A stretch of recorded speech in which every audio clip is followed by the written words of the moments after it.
Alors, dans cette première séquence, on va commencer l'étude des sous-espaces vectoriels de Kn et quelques propriétés de ces sous-espaces vectoriels.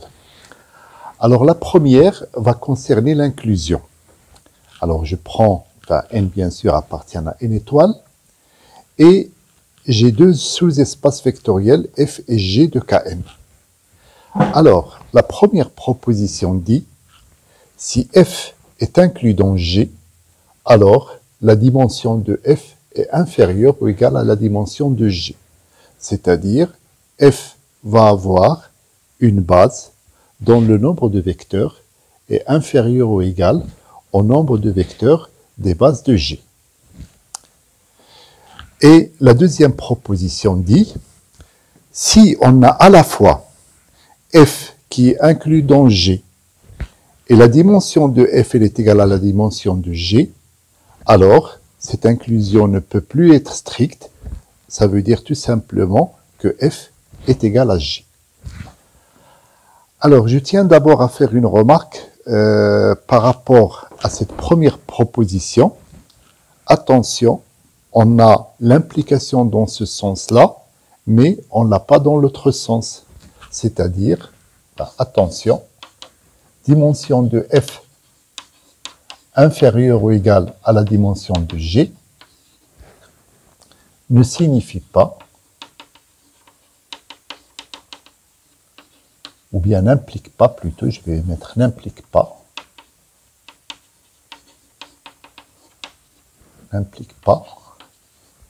que f est inclus dans G. Alors, je vous donne un exemple.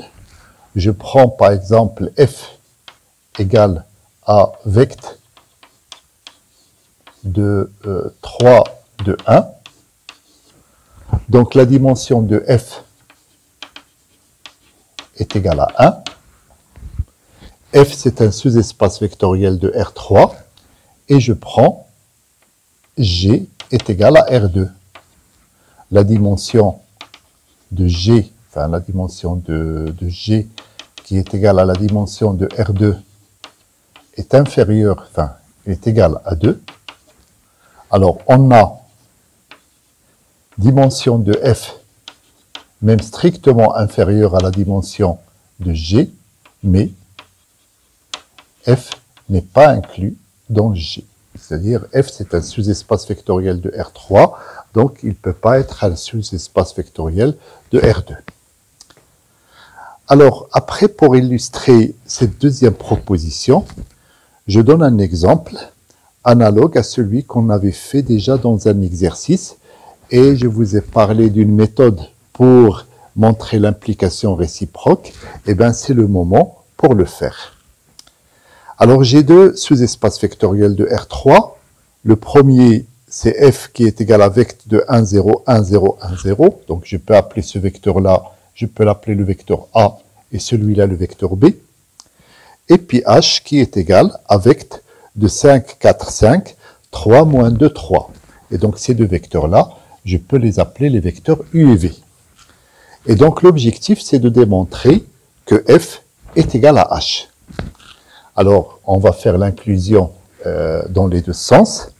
D'abord, on va commencer par démontrer que h est inclus dans V. Et pour ça, on l'a déjà discuté ça à l'occasion de plusieurs exercices, il suffit de montrer que U appartient à f et V appartient à f. Eh bien, on constate que U est égal à 5 fois A plus 4 fois B. Donc, U appartient à F. Et de la même manière, V, on constate qu'il est égal à 3A moins 2B.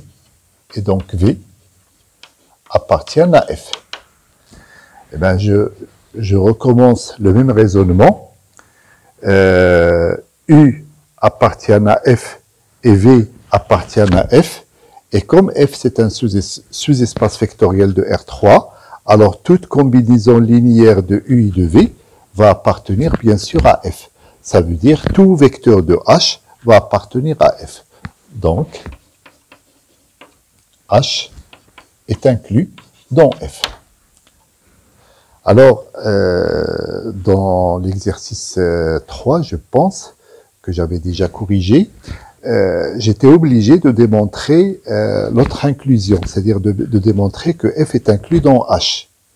Mais là, c'est pas nécessaire, puisque je passe sur ce tableau.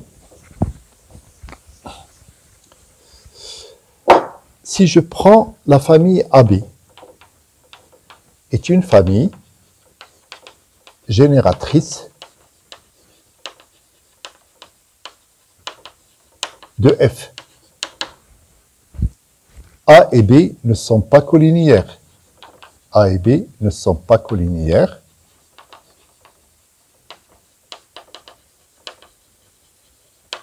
Donc, A et B est une famille libre.